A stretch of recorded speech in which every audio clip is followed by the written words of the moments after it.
My friends, today's gospel is just 2 verses. And these 2 verses explains us and reminds us our own Christian life. What a good Christian must do. That is, to read the Word of God, to reflect the Word of God, and to proclaim the Word of God. And in the gospel passage, we see a woman in the crowd saying to Jesus, praising Jesus' mother by saying, "Blessed the womb that bore you and the breast that fed you." Instead of accepting the praise of his mother, Jesus redirects the focus, redirects the attention by saying, "More blessed still are those who hear the word of God and keep it." First and foremost, Jesus does not disregard the importance of his mother, but rather he tells something greater. He takes that opportunity to tell us something greater, that is our relationship with God. And how we can build that relationship with God is by reading the Word of God, listening to the Word of God, reflecting and proclaiming that Word of God to others. Because that's the mission God has given to us at our baptism.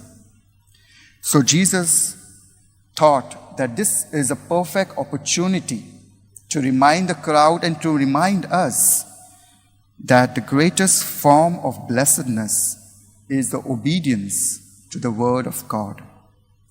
And if you read the Word of God today, we will see that our lives are on the path of holiness, that our life will be on the path of blessedness.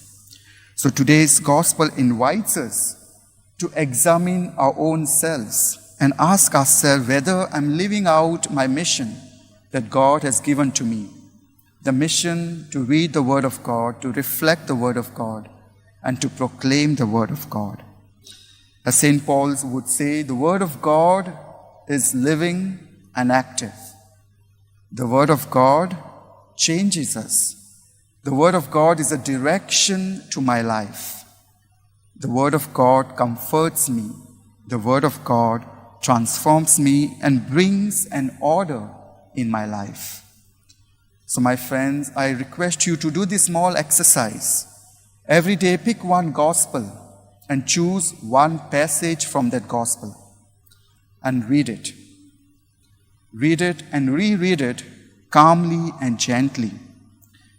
Carry that passage always with you in your pocket, in your bag, and read it even while traveling. And when you read it, in time, you will realize, you will discover that that passage, that word is exactly or specially is written for you. And that passage will guide your life. That passage will help you to direct yourself on the right path and live a better life.